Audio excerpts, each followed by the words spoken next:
Assalamualaikum warahmatullahi wabarakatuh. Masih ngopi bareng Bung Warta, bukan ngomong kosong. Pagi ini adalah unggahan video saya yang kedua ini. Pagi ini. Pada video ini ada sebuah inspirasi.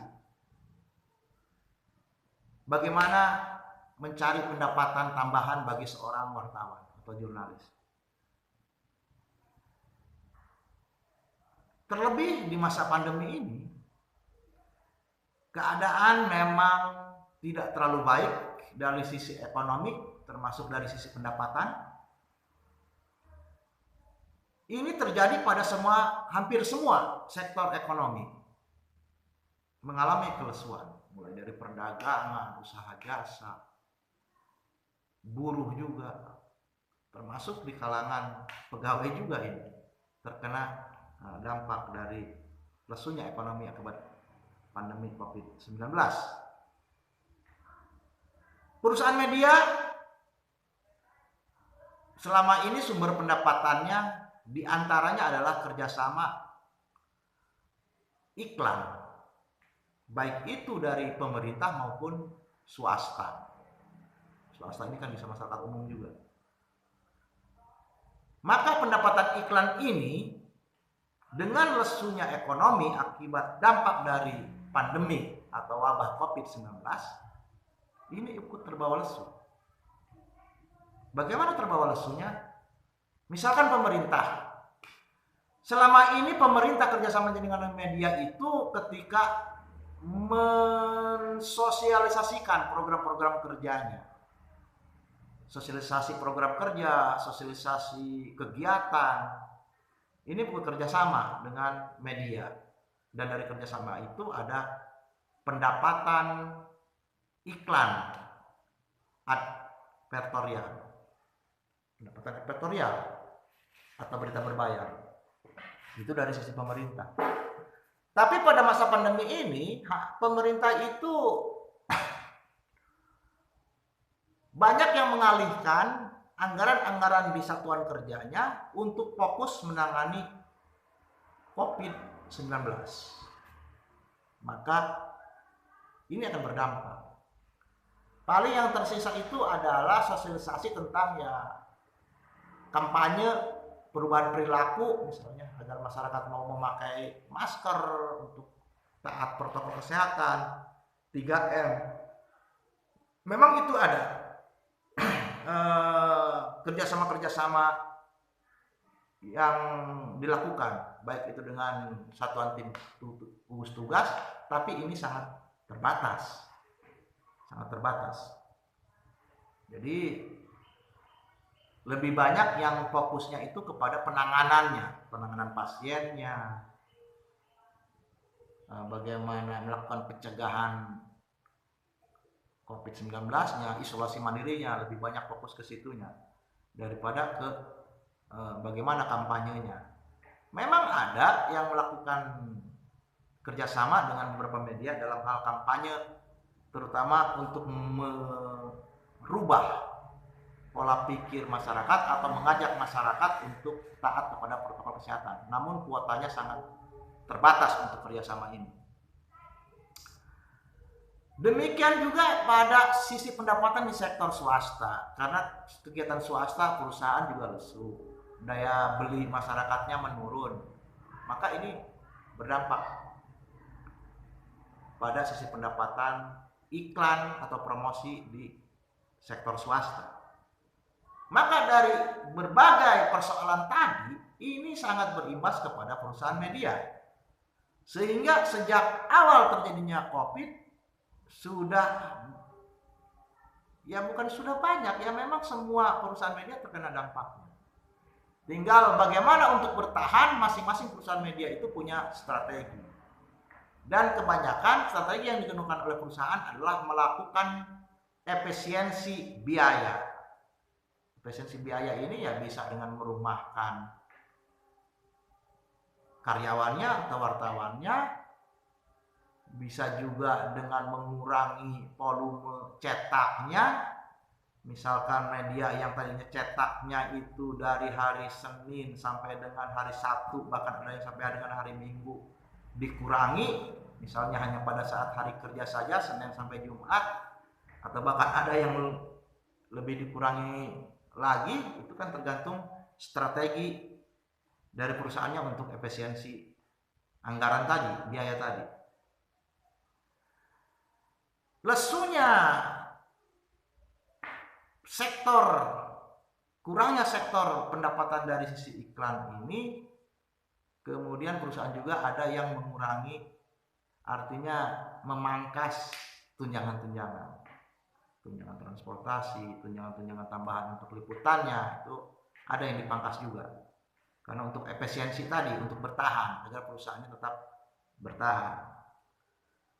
Pemerintah pusat juga sudah tahu tentang hal ini, organisasi-organisasi perusahaan media juga sudah menyuarakan ini ke pemerintah pusat, maka pemerintah pusat juga ikut membantu dengan memberikan kerjasama melalui tim gugus pusat misalnya, terkait bagaimana memberitakan berita-berita kampanye agar masyarakat mau atau sadar untuk mentaati protokol kesehatan.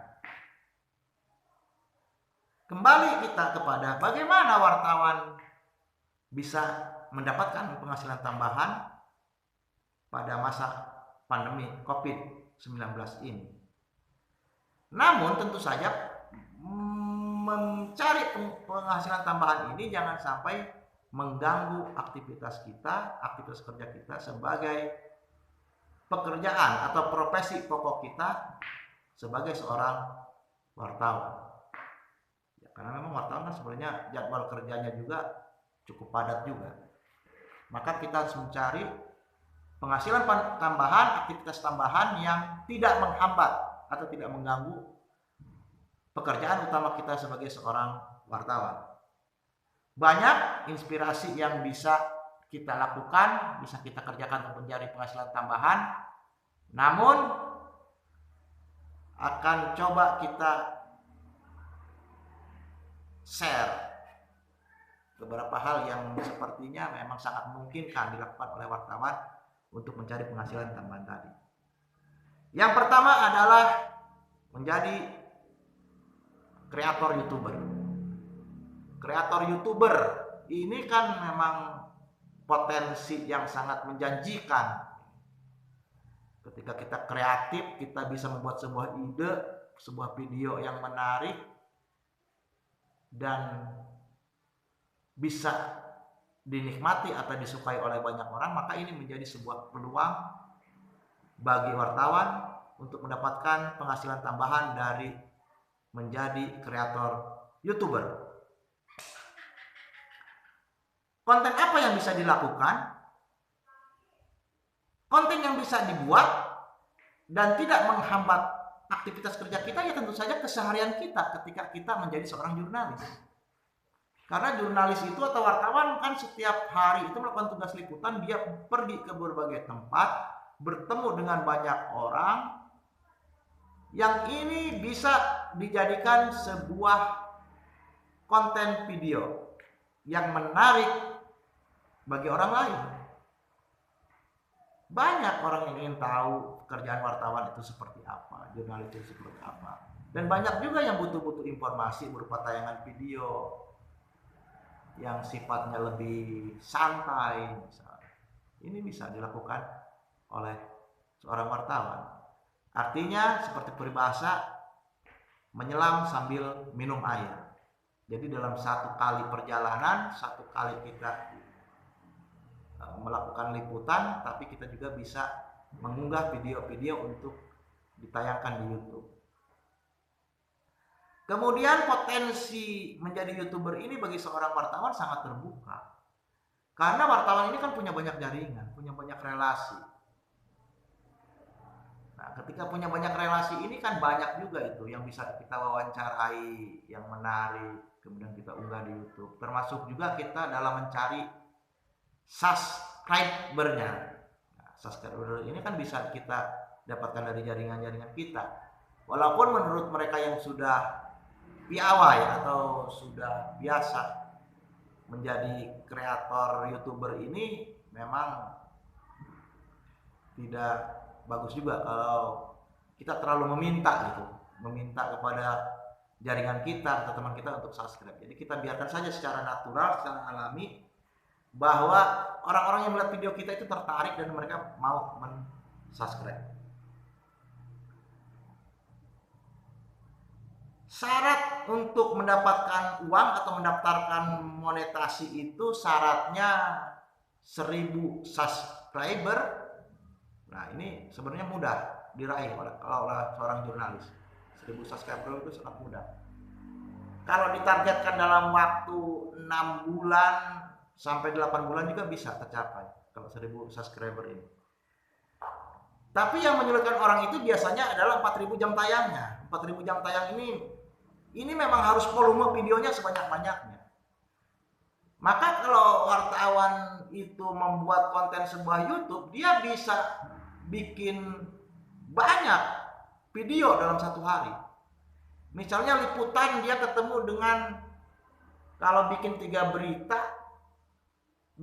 berita, satu beritanya misalkan harus dengan 2 narasumber.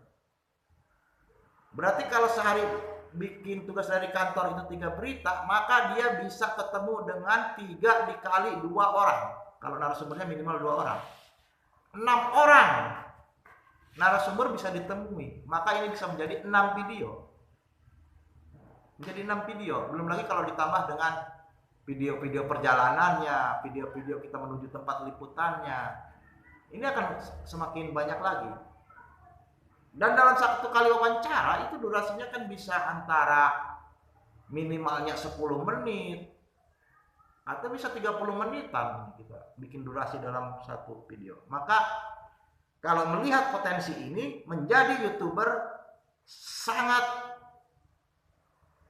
menjadi sebuah peluang bagi seorang wartawan. Ini bisa menjadi sisi pendapatan tambahan, walaupun memang untuk mendapatkan penghasilan dari YouTube ini prosesnya ya tergantung bagaimana kita fokus ya dalam menggelutinya. Ya bisa ada yang 6 bulan sudah dapat duit dari YouTuber, dari YouTube. Ada yang setahun, ada yang setahun juga nggak dapat. Itu ya tergantung dari seberapa banyak video yang kita unggah dan seberapa menarik perhatian orang. Tapi saya kira kalau yang diliput oleh wartawan itu ya banyak hal-hal yang menarik. Banyak hal-hal yang menarik yang bisa kita liput. Kemudian rekomendasi saya tetap tadi menjadi seorang YouTuber, berprosesnya karena ini lebih mudah dan lebih relevan dengan tugas-tugas keseharian wartawan. Kemudian hal lain yang bisa dilakukan oleh wartawan untuk mencari penghasilan tambahan bisa dengan menanami pekarangan. Kalau punya pekarangan yang agak luas di rumahnya, pada saat hari libur kita tanam sayuran atau tanam dengan buah-buahan, tanaman obat dan sebagainya yang punya nilai komersil juga. Selain bisa kita manfaatkan untuk menambah kebutuhan sehari-hari, kebutuhan dapur, nanam sayur kan bisa dimasak oleh kita untuk konsumsi oleh keluarga kita, bisa juga kalau banyak nantinya kan untuk dijual juga. Jadi menanami pekarangan rumah ini juga bisa menjadi penghasilan tambahan. Kemudian juga bisnis online. Bisnis online ini kan bisa dikerjakan oleh orang-orang kalau memang di rumah misalnya istri tidak ada aktivitas. Ini kan bisa membuat aktivitas bisnis online, artinya menciptakan ya apa yang bisa dijual tanpa mengganggu misalkan yang di rumah, aktivitas yang di rumah ini kan bisa dikerjakan oleh yang di rumah. Bisa jualan baju, jualan produk misalnya, walaupun memang kondisi ekonomi lesu, tapi kan ini tetap ekonomi tetap berjalan walaupun masih lesu. Ini tergantung produk yang kita pasarkan nanti. Kemudian ada juga yang bisa dilakukan adalah menjadi makelar. Menjadi makelar ini kita mengambil sektor-sektor apa yang bisa kita bantu untuk pemasarannya. Misalkan ada teman yang usaha jasa apa, ya bisa kita bantu usaha pemasarannya, karena kita juga bisa dapat fee kan dari kerjasama itu. Misalkan ada yang punya usaha jasa rental mobil, punya usaha jasa salon, pangkas rambut, kecantikan, usaha pijat misalnya. Kemudian ya banyaklah sektor-sektor usaha jasa lainnya yang bisa kita bantu untuk ikut kita memasarkan, mencari konsumennya, dan di sana kita bisa dapat fee. Usaha perantara atau maklar. Ini juga bisa dilakukan oleh wartawan. Oke, mungkin itu usaha sampingan atau pendapat sampingan yang bisa dilakukan oleh wartawan pada saat masa pandemi COVID-19. Mudah-mudahan bermanfaat.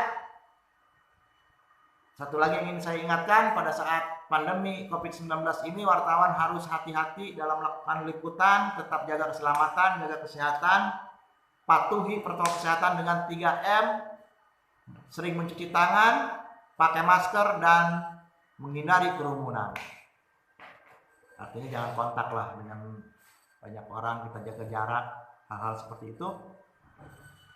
Oke, mudah-mudahan bermanfaat, mudah-mudahan ada manfaatnya, mudah-mudahan juga bisa menginspirasi semua orang, tidak hanya juga wartawan kan, kalau untuk mencari usaha sampingan itu bisa oleh semua orang. Yang penting kita tetap berkarya di masa pandemi ini, berdoa kepada Allah Subhanahu wa taala, Tuhan yang Maha Esa, bahwa pandemi ini, wabah ini akan segera berlalu dan kita bisa kembali beraktivitas walaupun tidak seperti sedia kala, normal seperti sedia kala, tapi setidaknya new normal itu ya memang bisa kita bertahan dan tetap mengembangkan diri. Terus berkarya, semangat. Saya Bung Warta, ngopi bareng Bung Warta, bukan ngomong kosong. Assalamualaikum warahmatullahi wabarakatuh.